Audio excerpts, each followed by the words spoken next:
Okay. The reciprocal identities, how many are there? 6. These identities are important, and I was kind of swifting through the quiz that people took today. If you don't want to leave something in a fraction like that. Yes. You don't want to leave an answer like in a fraction like this if you can put it into that form. Does that make sense? Like, that's more simplified than a fraction. People were leaving answers like that, and I was kind of confused why, because we don't really leave.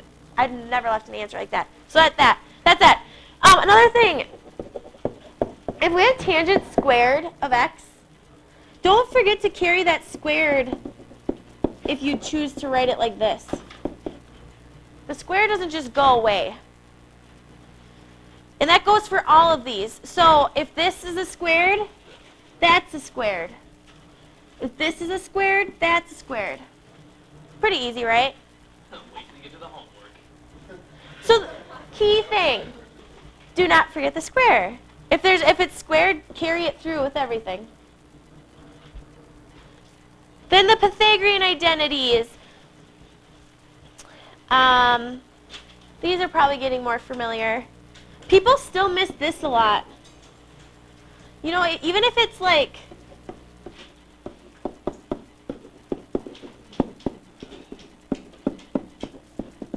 some problems have actually been like this. Just because they're not next to each other, you still should be able to notice that those will go and just be one, right? They don't have to be by each other for it to be, I mean, you could move it by each other, adding is commutative, so it doesn't matter which order you do it in. But yeah, if you have sine squared and cosine in a line like this, you can just cancel it and it would just be 1. Subtracting, dividing. Those are different. Commutative means that the order. Yeah, but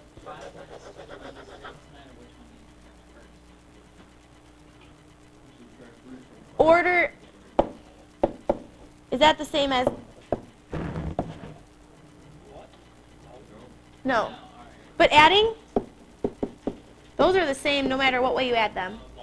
Multiplying the same way. No matter what you multiply, it all comes out to be the same, no matter what order. So, oh, and for this one, then, if this is just 1 plus tangent of theta, can you go insert secant? Is that the same thing? No. Some people were making that mistake with just the regular identity. They were seeing cosine theta plus sine theta and putting 1 in. Is that true? No, that's why these are the Pythagorean identities, because they're squared. So if you have it without a square, then you can't use the identity. It needs to be squared. Does that make sense? Most of these first few slides are just mistakes that I've seen people making, so I want to make them more clear. So our odd functions, which ones are odd?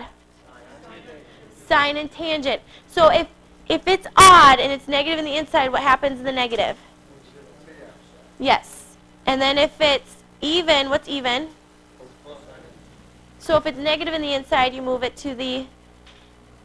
Nowhere. It's gone. Good. Odd, remember it's the evil twins that are similar. Co-function identities. Now these ones different. It's no longer the evil twin. We're thinking of like a co-partner. So it switches our thinking. Cosine is no longer paired up with secant for co-functions. Its co-partner is sine. And then tangent and cotangent, and secant and cosecant.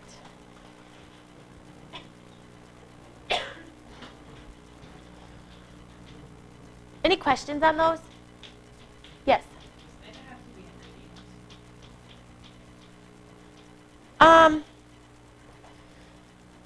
Yes, in this instance, yes. We haven't really had any problems where you're actually trying to find values of it. Usually it's just substituting. But yes, for this. Yes. Yeah. Well, you'd use a cofunction if you saw something like this. Then what could you say? What could you replace it with? Yeah, that's when you'd use it. So if you're going to use these, it will be clear. Like, you will see this. You'll never for sine, you'll probably never plug this in for sine. If you see this, it's probably going to be this, and they want you to get here. Does that make sense? Like, you're never going to see sine and be like, oh, I don't know. We haven't had any problems like that. That would. I don't think I've ever liked that. So, yeah. Does that make sense? So the only time you're really going to be using it is probably, you're going to see it in one of these forms. That. Make sense? I don't even know how you would, that would take some different solving skills. Okay. So Mr. Serber and I were talking, and I told him that a lot of us were still struggling with these, and he told me to come up with my own steps, like when I sit down and solve these problems, what kind of steps I use. And so this is kind of the thought process I use, and I think it will help us all kind of work through these problems a little more easier. Maybe not, it's still not going to be easy, but help us work through them. So when I sit down and see a problem, I first look to see if anything is being squared, okay? If things are being squared, then I'm going to consider using my Pythagorean identities.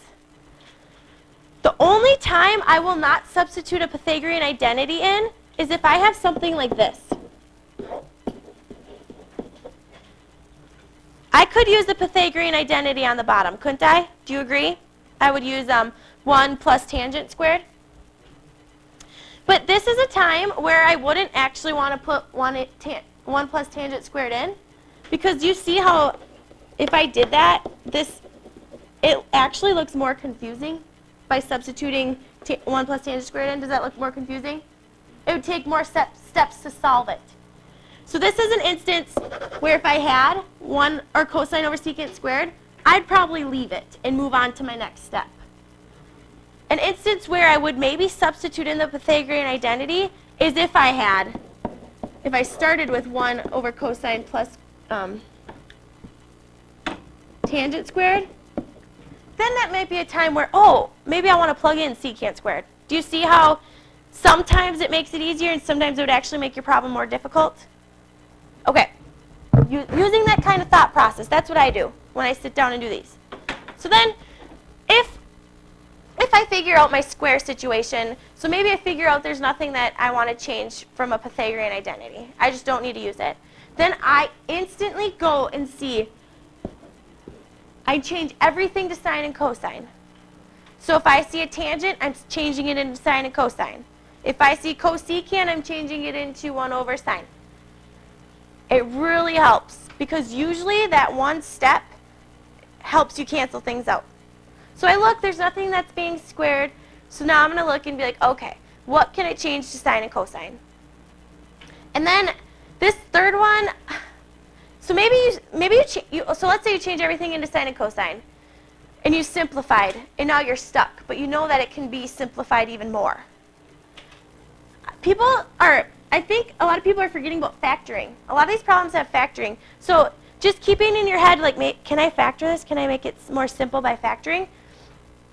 That might be a step that you might want to consider using, is just looking, can it be factored? Because I sometimes forget that things can be factored and then I get stuck. So thinking about factoring helps. So we're going to be using those steps throughout the lesson to help us solve problems, because I think steps will actually help us start figuring out what it is we should try to do next. So this one, I'm going to do this problem, and then I have a similar one under here that I want you to try. So cosecant is, whose co-partner is cosecant? Secant. So what does this become?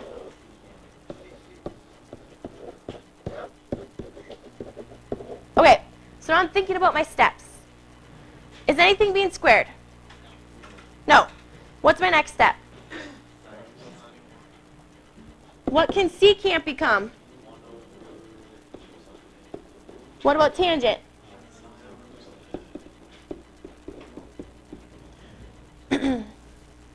So what do I do if I want to get the denominator flipped or up to the top?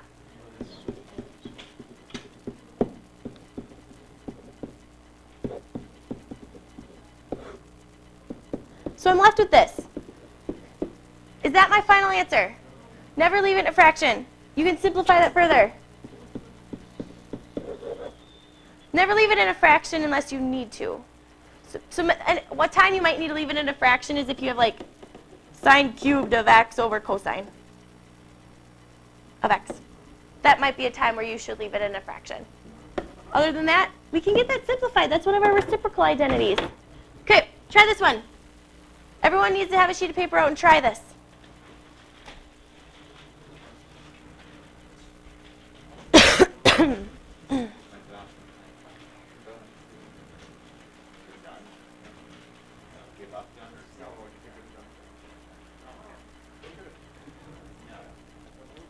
Once you get it, don't share it with anyone. I want everyone trying these.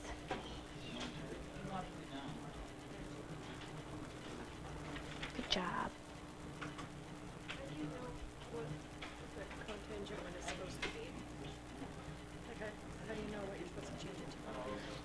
So who is cotangent's copartner? Okay, look at your identity sheet. Do you have your identities? Okay.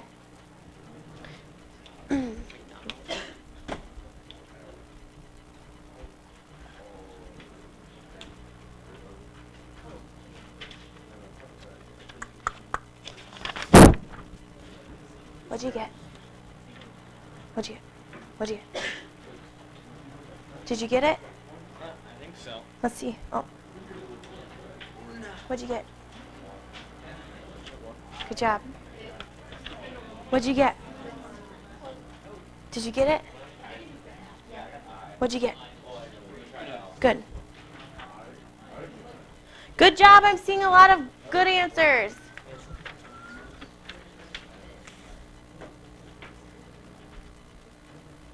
Okay, let's look at this. So, who is cotangent's copartner?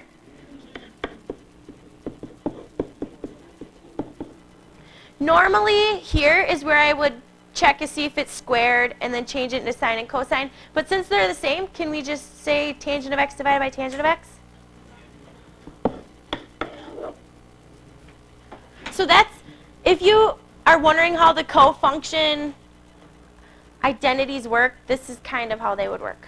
Or not kind of, this is how they will work. What magnitude of a problem in R2? So it would for sure be an R2. Well, I guess I have not seen the test. Usually I've seen it by now, but I haven't seen the test. Okay, what kind of identities will I use for this one? Okay, so let's do this one together. Then you can try one on your own. Cosine, is it odd or an even? Even. Everyone say even. When it's even, what happens in the negative? Okay, secant. Who is secant's evil twin? Cosine, right? The only time it's different thinking is for cofunctions. Because cosine, yeah, so secant's evil twin is cosine. Is cosine odd or even? Even. So what happens in the negative? Disappears. So then, now, is anything being squared? What do I do next? Change the cosine and sine. Well, that's already in cosine, so we'll leave it. Secant. What is secant in cosine sine terms?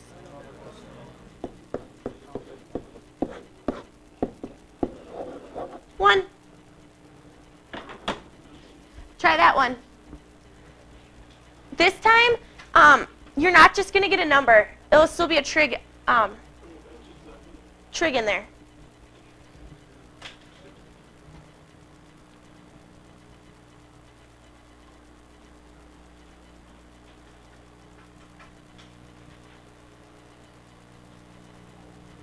Dude, whose music's so loud? Which one watches ESPN highlights? Yeah. But he's okay because he gets like A plus plus plus plus. Nothing. Okay, 10 more seconds, then I'm going to be walking around.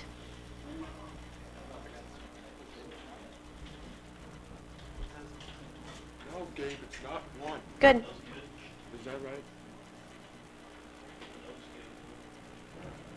Yes. Oh my god. What'd you get? Not quite. Good. Good. Good. Good. From the looks of it, all of you are going to do very well on the quiz. Yes. Yes.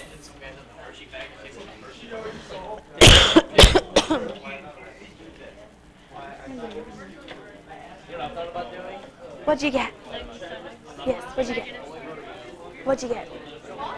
Negative. Yes. Okay, let's talk about it. Cosine, is it odd or even? So what happens when we're negative? Tangent, is it odd or even? So now I have. So, is anything being squared? What next?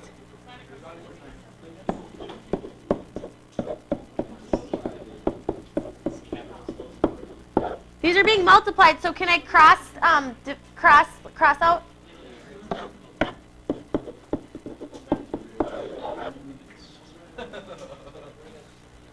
I think most of you got that. I don't know what that would be. I mean, okay. So, basic algebra. These are... What? Really? Okay, so the key things I'm trying to get across in this slide and the next one is adding fractions and common denominators. So I'm just going to skip using it, or no. So, can I just add these as this is? What do I do? Right? So then this becomes x plus 3, not 2x, not x squared. You just keep it with x. That's just a fraction addition rule. Does everyone understand that? Same up here. We want a common denominator x. So then up here we get x plus 2 over x. And then my point here was about adding and finding a common denominator. So we're not going to finish that, but you know if you want to bring it up, you have to flip it. Then they're being multiplied. So let's see. Yes.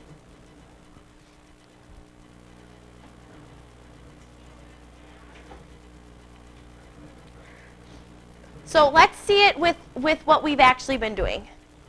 But it's still the same thought process. So I'm sitting down to solve this problem, and I don't know what the heck to do. So what I'm going to do is anything being squared? Then what?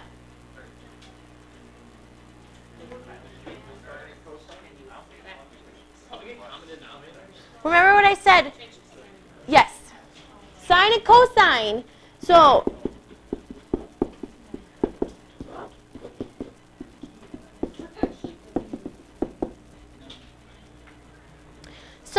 can I just add that 1 plus cosine x sine x? No. We need common denominators.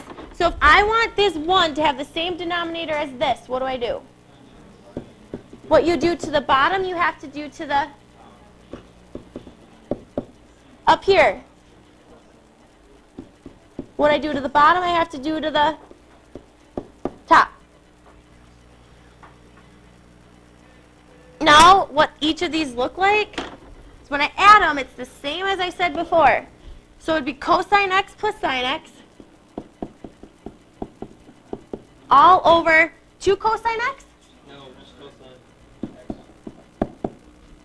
Here, sine x plus cosine x all over sine x. So how do I get that fraction out of my denominator?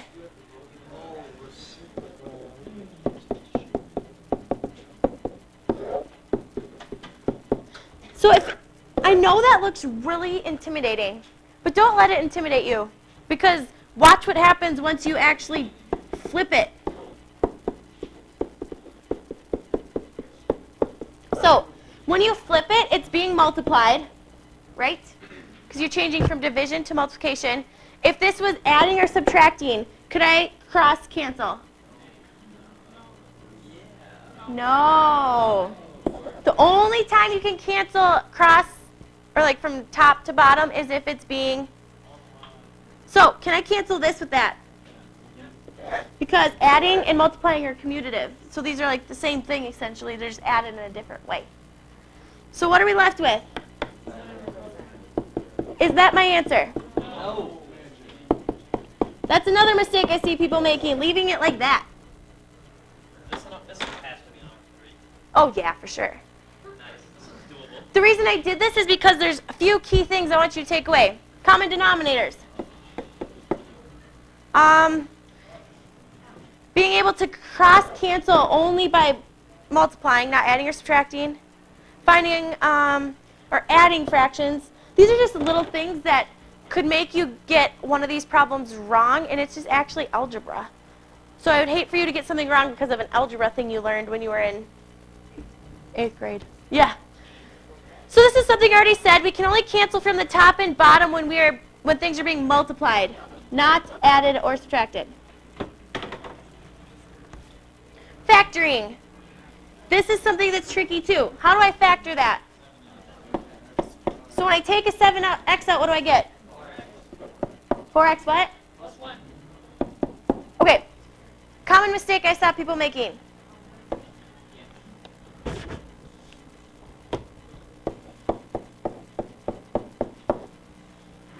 Well, you can check. If you think that's how it's factored, then check it. Or 28x squared. Does that equal that? No. So, that's wrong. So don't forget that 1. So this is what it looks like in some of our problems. How would you do this?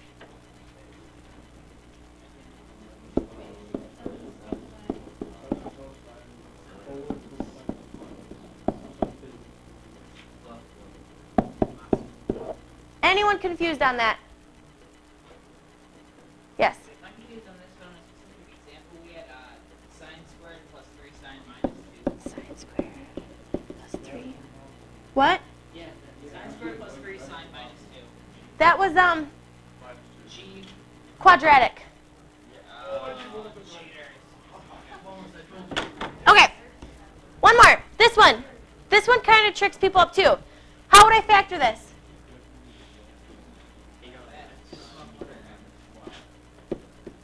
Okay. Well, this one. Oh, that's from changing it out of word. Okay. How would I factor this? Look at this as just one term. Look at it as one. So one term and then 2 terms. So, if I factor out a sine, what does that last part become? What? Cosine squared, is that right? Yep. I think some people maybe get a little bit confused when they're by each other. Huh? Minus cosine squared is sine squared, yes. Oh, but this is just for factoring. We're not going to simplify it further. This is just factoring practice.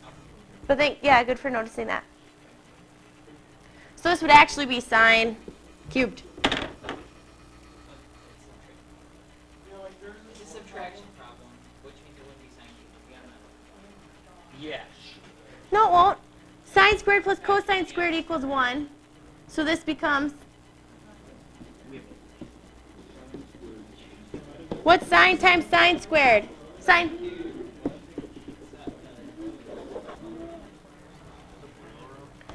Okay. Multiplying fractions. How do you multiply fractions? We talked about if you add them, you need common denominators. Can't multiply, you just multiply across.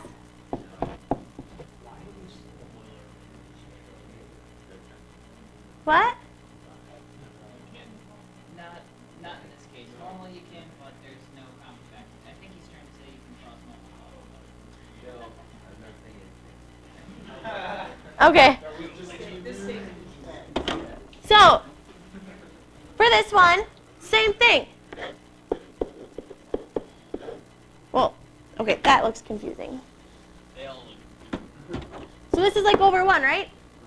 Same as cosine x over sine x, which is? Good job. Okay, no. So, now yesterday's homework. Get that out quick. I am going to be checking this tomorrow, so try to get more done tonight. But, and remember effort. We're talking about effort here. We got to put in effort. Okay, so from what I did yesterday, you should have been able to do 1A, B, and C. I want to go over D quick, because D will help you do F. Okay? G, I'm giving you a hint. I'm not going to do it for you because I want you to try it. G, use the quadratic. You know, negative b plus or minus 4a, or 4b squared minus 4ac over 2a.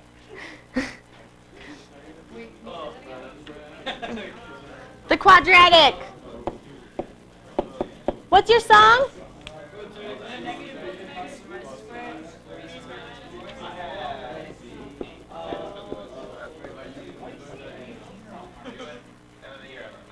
Okay, so I'm going to do D for you quickly. That will help you do F. Please try to do F tonight with what I've given you. If you don't practice, you're not going to learn.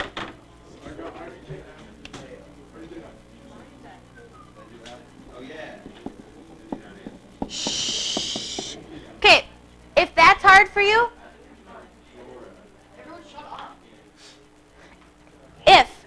if you don't understand this, you can put it like this.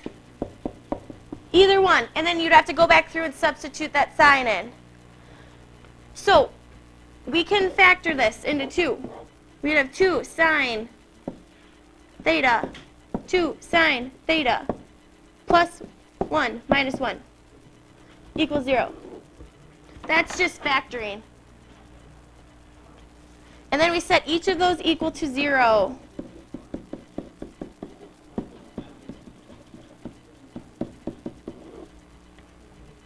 So this becomes, I'm skipping a few steps, but you know how to solve an equation, right? Minus over the 1 divided by 2 is negative 1/2. Sine theta 1/2 plus 1 divided by 2. So now, how many solutions are we going to have? 4. We're using our unit circle again. So first, let's look at the positives. If that's our angle, opposite over hypotenuse. So this angle is what? 30. So that means all of the angles we're working with in this problem are going to be 30. So one of our answers is 30. Where else is sine positive? Quadrant 2, right here. So that would be 180 minus what? 30. So now that covers for positive. Let's look at negative. Sine is negative in 3 and 4, quadrant 3 and 4. What's 180 plus 30? And then 360 minus 30.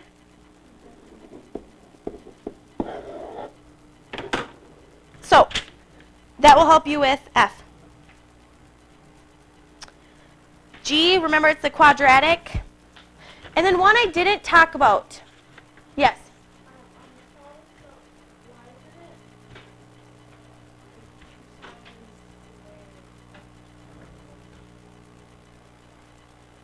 What?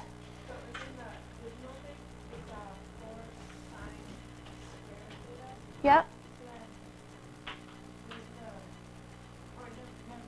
Did you turn it into the Pythagorean identity? Are you sure? Okay. Another one that I didn't really go over with you yesterday, so you wouldn't have really been able to do, is I. If you want to circle, I is going to be like J. And it's going to be like P.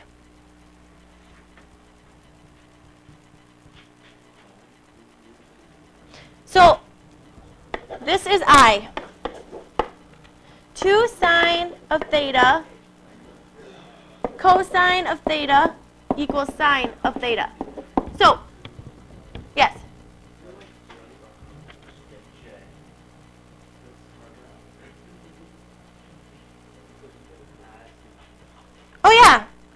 Actually, this one's harder, but I'll do J if you want to do J.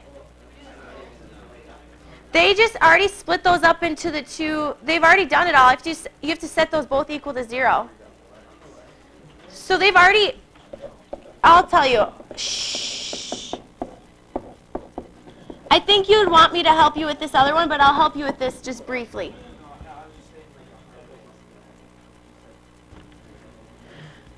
Okay, so here, I'm just going to give you a hint now that we've talked about J. Set this equal to 0, and then set this equal to 0, and find the solutions. Does that make sense? So that will help you with that one. And then I said also like P. P is literally the same thing. It's probably easier than I. So once I show you this, P will be easy. So to solve this, I'm going to subtract over the sign. So I can get it equal to 0 so I can find my solutions. So what can I do? I'm just trying to get it so I can find my solutions. What is that, the third step in my thing, the word that starts with an F? Factor. So I can factor out a sign. And when I factor out a sign from here, what do I get?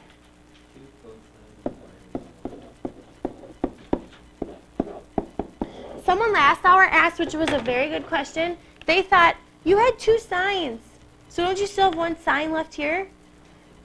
This is 2 times sine theta times cosine theta. And what did I say about multiplying? So this is the same as saying sine theta times 2 times cosine theta. It's also the same as saying sine theta times cosine theta times 2. So it's not that there's 2 cosines there. Multiplying is commutative. Does that make sense? Okay. Now what do I do? Yes?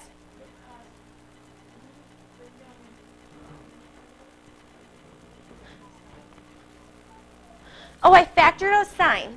So there's a sign here and a sign here.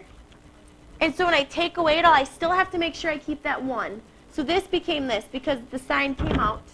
There's still a -1.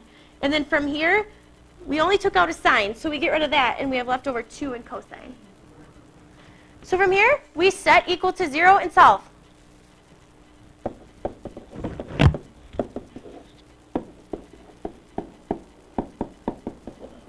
And you can do that, right?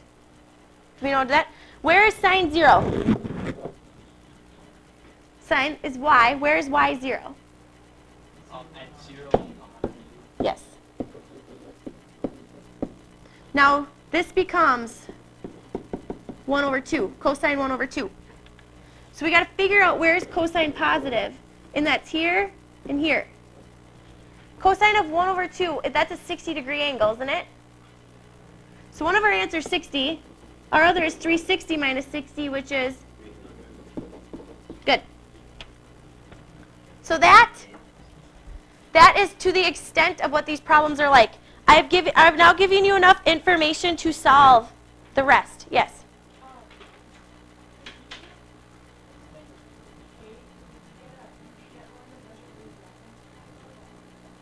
Yes. So you end up getting sine is equal to -1 over 3. So then you have to do the sine inverse, right? Yeah. A -1. So that gives you, no, sine inverse of -1/3 gives you negative? Yep. You subtract that.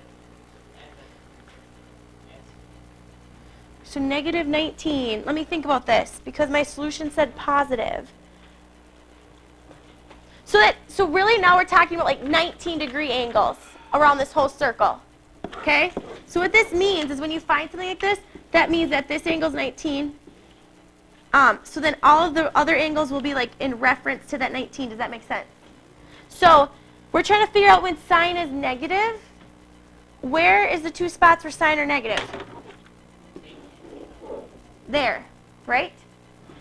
The bottom red part is where sine's negative. So to find those, you take 180 plus 19 and then 180 or 360 minus 19. And that should give you your answer. Yes. Yes, that's how you do it. Don't let that negative fool you. Okay, so we got to keep moving on because we have to get this quiz out in the next minute. Okay, so the new stuff for today. I'm going to explain the homework quickly. 1 on your worksheet is the same as what we've been doing for last night's homework, but instead of putting your answer in degrees, they want it in radians. Then the second part. Now it says to find all solutions. Well, what the heck does that mean? What does find all solutions mean? And it's actually a really easy concept. So, if we have a problem,